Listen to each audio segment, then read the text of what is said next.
Halo teman-teman sekalian, kami dari mahasiswa jurusan Gizi Poltekkes Kemenkes Yogyakarta akan menyampaikan penyuluhan mengenai gizi remaja. Penyuluhan ini disampaikan sebagai program PKL, Program Intervensi Gizi Masyarakat jurusan Gizi Poltekkes Kemenkes Yogyakarta tahun 2020. Yang pertama, kita akan membahas mengenai masa remaja. Remaja diartikan sebagai masa transisi antara masa anak-anak dan masa dewasa. Menurut Peraturan Menteri Kesehatan Nomor 25 Tahun 2014, usia remaja adalah kelompok usia 10 sampai dengan 18 tahun. Yang mana pada usia ini terjadi pertumbuhan fisik dan kematangan biologis yang menyebabkan terjadi perubahan beberapa organ pada tubuh. Masa remaja diidentifikasikan pada kondisi psikologis di mana seseorang cenderung berani menanggung resiko terhadap apa yang dilakukannya, menyukai petualangan dan tantangan, keinginan tahuan yang besar, dan pemikiran yang belum matang. Gangguan makan adalah masalah yang sering dialami pada usia remaja, dan yang menduduki peringkat tertinggi pada masalah gangguan makan adalah bulimia nervosa dan anoreksia nervosa. Yang pertama, kita akan membahas mengenai bulimia nervosa. Bulimia nervosa adalah keadaan seseorang yang ingin mengkonsumsi makanan dalam jumlah yang banyak, tetapi tidak ingin gemuk. Sehingga orang-orang yang menderita gangguan makan ini akan terjadi penyimpangan, yaitu berusaha memuntahkan kembali makanan yang telah dimakan. Bulimia sering terjadi pada seseorang yang sangat memperhatikan bentuk tubuh, ditandai dengan ciri makan dalam jumlah yang banyak, timbul penyesalan setelah makan, sangat konsen pada berat badan atau bentuk tubuh, memuntahkan kembali makanan setelah dimakan, konsumsi pil pencahar, dan olahraga secara berlebihan. Selanjutnya, kita akan membahas mengenai gangguan makan yang kedua, yaitu anoreksia nervosa. Anoreksia nervosa adalah keadaan seseorang yang mengkonsumsi makanan dalam jumlah yang terlalu sedikit dan kurang kalori. Keadaan ini sering terjadi pada wanita yang sangat terobsesi untuk memiliki badan yang ramping, sehingga timbul pemikiran bahwa ia tidak pernah merasa cukup ramping. Selanjutnya adalah kekurangan energi kronik atau KEK. Hal ini dapat terjadi ketika seseorang kekurangan asupan energi dalam jangka waktu yang lama. Kondisi ini sering terjadi pada wanita yang apabila terus berlanjut pada masa kehamilan akan meningkatkan resiko melahirkan bayi BBLR.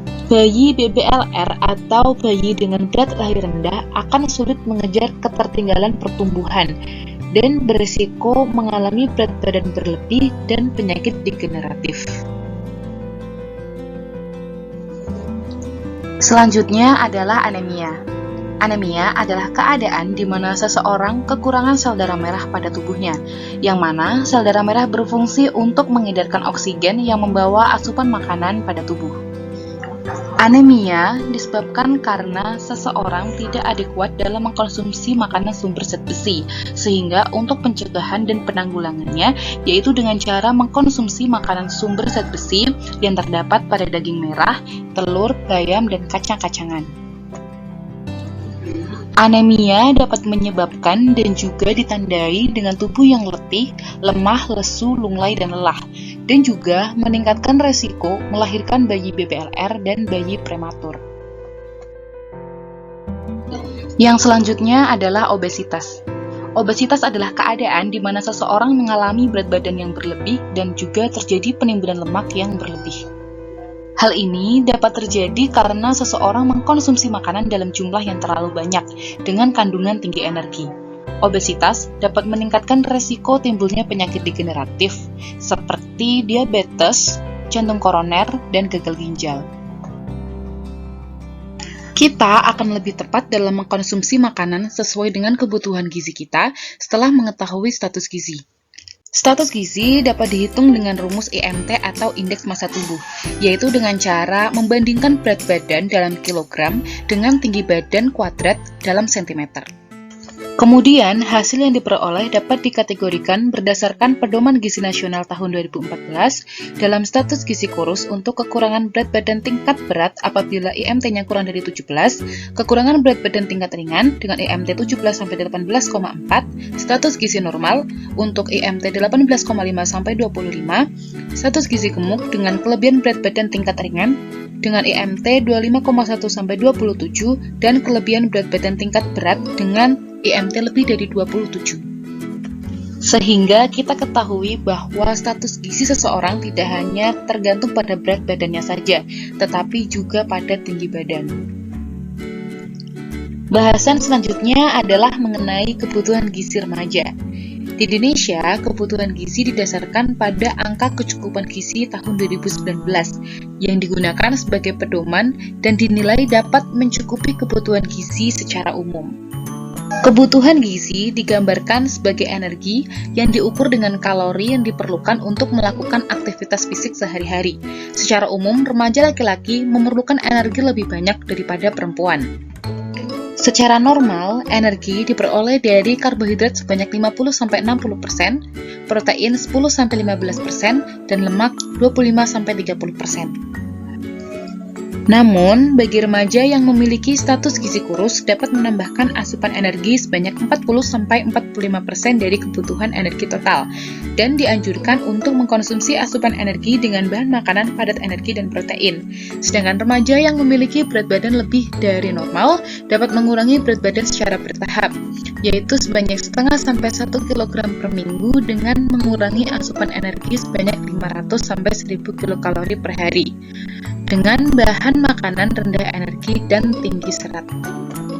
Sumber energi yang utama berasal dari karbohidrat dan dianjurkan untuk memenuhi sebesar 50-60% dari total energi. Untuk remaja secara umum dengan status gizi normal dapat diketahui kebutuhan karbohidratnya berdasarkan tabel berikut. Namun, bagi remaja yang memiliki berat badan kurang dari normal, maka dianjurkan untuk mengkonsumsi karbohidrat sedikit lebih banyak, yaitu sebesar 55-65% dari energi total. Dan untuk remaja yang memiliki berat badan lebih, maka dianjurkan untuk mengkonsumsi karbohidrat sedikit lebih rendah. Berikut adalah contoh bahan makanan sumber utama karbohidrat. Bagi remaja yang memiliki status gizi normal, dianjurkan untuk mengkonsumsi beraneka ragam jenis bahan makanan sumber karbohidrat. Dan bagi remaja yang memiliki status gizi kurang, dianjurkan untuk mengkonsumsi sumber karbohidrat seperti nasi, roti, mie, makaroni, hasil olahan tepung-tepungan, dan umbi-umbian. Dan untuk remaja yang memiliki berat badan berlebih dianjurkan untuk mengkonsumsi karbohidrat kompleks seperti nasi, jagung, ubi, singkong, talas, kentang, dan sereal untuk memberikan rasa kenyang dan mencegah konstipasi. Yang selanjutnya adalah protein. Peranan protein yang utama adalah memelihara dan mengganti sel-sel yang rusak, serta pengatur fungsi fisiologis organ tubuh. Kebutuhan protein bagi remaja masih cukup tinggi karena masih berlangsung proses pertumbuhan. Sumber protein yang utama berasal dari ikan, daging, ayam, tempe, tahu, dan kacang-kacangan. Berikut adalah kebutuhan protein remaja secara umum.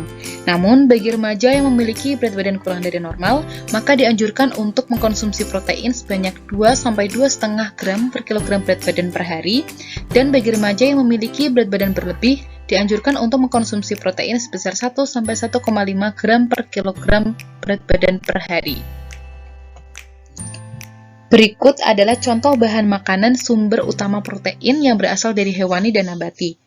Remaja yang memiliki berat badan berlebih dianjurkan untuk mengkonsumsi bahan makanan sumber protein hewani dari daging tidak berlemak, ayam tanpa kulit, ikan, telur, susu, dan keju yang rendah lemak, serta dari sumber protein nabati dari tempe, tahu, susu kedelai, dan pengolahan bahan makanan dengan cara direbus atau dikukus, dari pengolahan dengan digoreng, dan pengolahan menggunakan santan yang kental. Yang selanjutnya adalah lemak. Lemak merupakan sumber energi yang dapat disimpan di dalam tubuh sebagai cadangan energi. Berikut adalah kebutuhan lemak pada remaja secara umum. Namun, bagi remaja yang memiliki berat badan kurang dari normal, dianjurkan untuk mengkonsumsi lemak cukup sebanyak 10-25% dari bahan makanan seperti minyak goreng, mentega, margarin, santan encer, dan salad dressing. Dan bagi remaja yang memiliki berat badan berlebih, dianjurkan untuk mengkonsumsi lemak sebanyak 20-25% dari kebutuhan energi total dengan bahan makanan dari lemak yang tak jenuh atau lemak ganda, misalnya dari minyak kelapa sawit, minyak kedelai, dan minyak jagung. Kebutuhan gizi yang selanjutnya adalah vitamin, mineral, dan serat. Serat diperlukan untuk memperlancar buang air besar dan menghindari penyakit. Serat juga dapat memberikan rasa kenyang yang lebih lama. Kebutuhan akan serat secara umum dapat dilihat dalam teks berikut. Namun, bagi remaja yang memiliki berat badan berlebih, maka dianjurkan untuk mengkonsumsi serat lebih tinggi. Yang selanjutnya adalah mineral.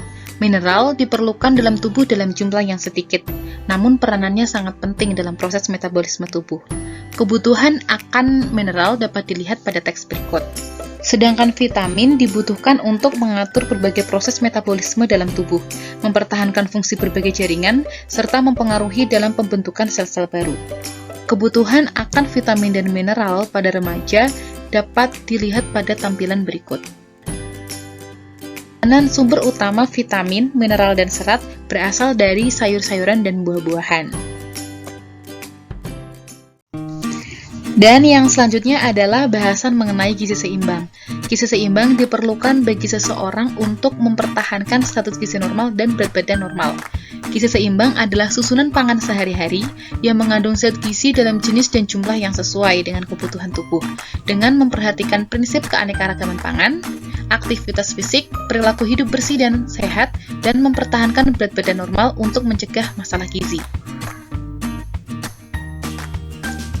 Untuk menerjemahkan makanan yang sesuai dengan kebutuhan tubuh kita, Kementerian Kesehatan mengeluarkan panduan berupa isi piringku. Isi piringku adalah panduan yang menunjukkan sajian makanan dan minuman pada setiap kali makan. Pada isi piringku, seperti yang tertera pada gambar, dianjurkan untuk mengkonsumsi sumber makanan pokok dan sayuran masing-masing sebanyak sepertiga dari piring. Lauk pauk dan buah-buahan masing-masing sebanyak 1/6 dari piring. Minum air putih 8 gelas sehari, melakukan aktivitas fisik minimal 30 menit sehari, dan cuci tangan pakai sabun. Dan berikut adalah contoh menu makan siang sesuai dengan panduan isi piringku. Selamat mencoba! Sekian yang dapat saya sampaikan. Terima kasih atas perhatiannya dan semoga bermanfaat.